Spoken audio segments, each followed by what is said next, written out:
Hello friends, ಆಹಾರ ವಾಹಿನಿ ಚಾನಲ್ಗೆ ಸ್ವಾಗತ. ಇವತ್ತು ತುಂಬ ಸುಲಭ ಹಾಗೂ ಈಸಿಯಾಗಿ ಹೋಟೆಲ್ ಸ್ಟೈಲ್ ರೆಸ್ಟೋರೆಂಟ್ ಸ್ಟೈಲ್ನ ಸಾಂಬಾರ್ ಪುಡಿ ಮಾಡುವುದು ಹೇಗೆ ಅಂತ ನೋಡೋಣ ಬನ್ನಿ. ಇದು ಪಕ್ಕಾ ಹೋಟೆಲ್ ಸ್ಟೈಲ್ ಸಾಂಬಾರ್ ಪೌಡ್ರ್ ಆಗಿರುತ್ತೆ. ಇದು ನೀವು ಒಂದ್ಸರಿ ಟ್ರೈ ಮಾಡಿ ಮನೆಯಲ್ಲಿ, ಹೇಗಿದೆ ಅಂತ ಕಮೆಂಟ್ ಮಾಡಿ. ಇದಕ್ಕೆ ಬೇಕಾಗಿರೋ ಸಾಮಗ್ರಿಗಳನ್ನು ಹಾಗೆ ಒಂದೇ ಟೈಮ್ ಕೂಡ ಹುರ್ಕೋಬೋದು ಅಥವಾ 1 by 1 ಕೂಡ ಹುರ್ಕೊಳ್ಳಿ, ಫ್ರೈ ಮಾಡ್ಕೊಳ್ಳಿ. ಇದಕ್ಕೆ ಒಂದು ಕಡಾಯಿಯನ್ನು ಗ್ಯಾಸ್ ಮೇಲೆ ಇಟ್ಟು 1 ಕಪ್ಪು ಕಡಲೆಬೇಳೆಯನ್ನು ಹಾಕಿ 1 ಟೇಬಲ್ ಸ್ಪೂನಿನಷ್ಟು ಎಣ್ಣೆ ಹಾಕಿ ಅಥವಾ 1.5 ಟೇಬಲ್ ಸ್ಪೂನ್ ಎಣ್ಣೆಯನ್ನು ಹಾಕಿ ಇದನ್ನು ಫ್ರೈ ಮಾಡ್ತಾ ಇರಿ. ಹಾಗೆ 1 ಕಪ್ಪು ಉದ್ದಿನಬೇಳೆ ಕೂಡ ಇದಕ್ಕೆ ಹಾಕಿಕೊಳ್ಳಿ. 1 ಕಪ್ಪು ತೊಗರೆಬೇಳೆ ಇದನ್ನು ಕೂಡ ಹಾಕಿ ಇದನ್ನು ಸಣ್ಣ ಉರಿಯಲ್ಲೇ ಫ್ರೈ ಮಾಡ್ತಾ ಇರಿ. ಸ್ವಲ್ಪ ಫ್ರೈ ಆಗಲು ಬಿಡಿ.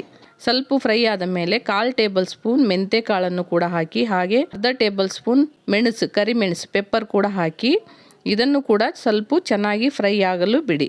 ಈ ಥರದಲ್ಲಿ ಸಣ್ಣ ಉರಿಯಲ್ಲಿ ಇಟ್ಟು ಫ್ರೈ ಮಾಡಿ, ಹೈ ಫ್ಲೇಮಲ್ಲಿ ಇಡಕ್ಕೆ ಹೋಗಬೇಡಿ. ನೀವು ಇದನ್ನು 1 by 1 ಫ್ರೈ ಮಾಡಿಕೊಂಡ್ರೆ ಇನ್ನೂ ಚೆನ್ನಾಗಿರುತ್ತೆ. ಹಾಗೆ ಅರ್ಧ ಕೈ ಮುಷ್ಟಿಯಷ್ಟು ಕರಿಬೇವಿನ ಸೊಪ್ಪು ಅಥವಾ ನಿಮಗೆ ಸ್ವಲ್ಪ ಬೇಕಂದ್ರೆ ಸ್ವಲ್ಪ ಕೂಡ ಹಾಕಿಕೊಳ್ಳಿ. ಇದನ್ನು ಕೂಡ ಇದರಲ್ಲಿ ಹಾಕಿ ಚೆನ್ನಾಗಿ ಫ್ರೈ ಮಾಡಿಕೊಳ್ಳಬೇಕು. ಇದನ್ನು ಒತ್ಸಕ್ಕೆ ಹೋಗಬೇಡಿ, ಸಾಂಬಾರು ಪುಡಿ ವಿಷ ಆ ಥರದಲ್ಲಿ ಬರುತ್ತೆ.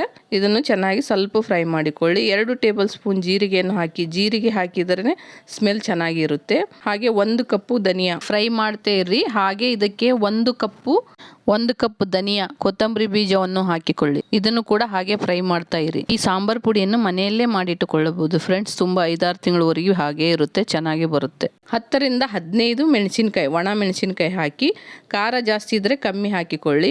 ಹಾಗೆ ತುರಿದಿಟ್ಟುಕೊಂಡ ಕೊಬ್ಬರಿ, ತೆಂಗಿನ ತುರಿ, ಇದನ್ನು ಕೂಡ ಕೊಕೊನಟ್ ತುರಿಯನ್ನು ಇದನ್ನು ಕೂಡ ಹಾಕಿ ಫ್ರೈ ಮಾಡ್ತಾ ಇರಿ. ಹಸಿ ವಾಸನೆ ಹೋಗುವ ತನಕ ಫ್ರೈ ಮಾಡಬೇಕು. ನೋಡಿ, ಈ ಥರದಲ್ಲಿ ಇದನ್ನು ಫ್ರೈ ಮಾಡ್ತಾ ಇರಬೇಕು. ಈ ಮಸಾಲ ಆರಲು ಬಿಡಿ. ಹಾಗೆ ಇದು ತಣ್ಣಗಾಗಲು ಬಿಟ್ಟು ಇದಕ್ಕೆ ನಿಮ್ಮ ಮೊದಲು ಕೂಡ ಹಾಕಿಕೊಳ್ಳಬಹುದು ಅರಿಶಿಣ ಪುಡಿಯನ್ನು. ಇದಕ್ಕೆ 1/4 ಟೇಬಲ್ ಸ್ಪೂನ್ ಅಥವಾ ಅರ್ಧ ಟೇಬಲ್ ಸ್ಪೂನ್ ಅರಿಶಿಣ ಪುಡಿಯನ್ನು ಹಾಕಿ ಮಿಕ್ಸಿ ಜಾರಿಗೆ ಹಾಕಿಕೊಳ್ಳಿ. ಇದು ಮಸಾಲ ಚೆನ್ನಾಗಿ ಕೂಲ್ ಆಗಿರಬೇಕು ಫ್ರೆಂಡ್ಸ್. ಬಿಸಿ ಇರುವಾಗ ಮಿಕ್ಸಿಗೆ ಹಾಕಿಕೊಳ್ಳಕ್ಕೆ ಹೋಗಬೇಡಿ. ಚೆನ್ನಾಗಿ ಬಿಸಿ ಆರಲು ಬಿಡಿ. ಚೆನ್ನಾಗಿ ಆರಿದ ತಕ್ಷಣ ಹಾಕಿಕೊಂಡರೆ ಪೌಡ್ರು ಕೂಡ ಚೆನ್ನಾಗಿ ಬರುತ್ತೆ. ನೈಸಾಗಿ ರುಬ್ಬಿಕೊಳ್ಳಬಹುದು. ಇದಕ್ಕೆ ಅರ್ಧ ಟೇಬಲ್ ಸ್ಪೂನಿನಷ್ಟು ಇಂಗನ್ನು ಹಾಕಿದರೆ ಸಾಂಬಾರು ಸ್ಮೆಲ್ ಚೆನ್ನಾಗಿ ಬರುತ್ತೆ, ಡೈಜೆಷನಿಗೂ ಚೆನ್ನಾಗಿರುತ್ತೆ. ಇದನ್ನು ಹಾಕಿ ನುಣ್ಣಗೆ ರುಬ್ಬಿಕೊಳ್ಳಬೇಕು. ಎಷ್ಟು ನೈಸ್ ಆಗುತ್ತೋ ಅಷ್ಟು ನೈಸಾಗಿ ರುಬ್ಬಿಕೊಳ್ಳಿ. ನೋಡಿ, ಇವಾಗ ಕಲರ್ಫುಲ್ಲಾದ ಹೋಟೆಲ್ ಸ್ಟೈಲ್ ಸಾಂಬಾರು ಪುಡಿ ರೆಡಿ.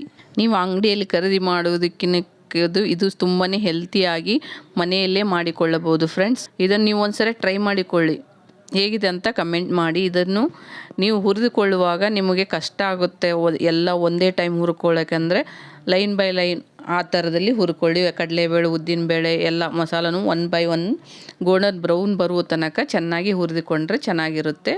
ಅಥವಾ ಮಿಕ್ಸಲ್ಲಿ ಹುರ್ಕೊಂಡ್ರೆ ಸ್ವಲ್ಪ ಕಷ್ಟ ಆಗುತ್ತೆ ಹುರಿಯೋದಕ್ಕೆ. ಆ ಥರದಲ್ಲಿ ಕೂಡ ರುಬ್ಬಿಕೊಳ್ಳಬಹುದು. ನೋಡಿ, ಇನ್ನೂ ನನ್ನ ಚಾನಲ್ಗೆ ಯಾರು ಸಬ್ಸ್ಕ್ರೈಬ್ ಆಗಿಲ್ಲ ಅಂದರೆ ಸಬ್ಸ್ಕ್ರೈಬ್ ಮಾಡ್ಕೊಳ್ಳಿ ಪ್ಲೀಸ್. ಹಾಗೆ ಲೈಕ್ ಮಾಡಿ, ಶೇರ್ ಮಾಡಿ, ನಿಮ್ಮ ಫ್ರೆಂಡ್ಸಿಗೂ ಕೂಡ ಸಬ್ಸ್ಕ್ರೈಬ್ ಆಗೋಕ್ಕೆ ಹೇಳಿ. ಫ್ರೆಂಡ್ಸ್, ಸಬ್ಸ್ಕ್ರೈಬ್ ಆಗದೆ ಹಾಗೆ ನೋಡ್ತಾ ಇದ್ದರೆ ಒಂದ್ಸರಿ ಸಬ್ಸ್ಕ್ರೈಬ್ ಮಾಡ್ಕೊಳ್ಳಿ, ಸಪೋರ್ಟ್ ಮಾಡಿ ಚಾನಲ್ಗೆ. ಈ ಸಾಂಬಾರಿಗೆ ನಿಮ್ಮ ಕಡೆ ಯಾವ ತರಕಾರಿ ಇರುತ್ತೋ ಆ ತರಕಾರಿಯನ್ನು ಹಾಕಿ ಈ ಸಾಂಬಾರು ಪುಡಿಯನ್ನು ಹಾಕಿ ಸಾಂಬಾರು ಮಾಡಿ ನೋಡಿ, ಪಕ್ಕ hotel style. Thank you to all.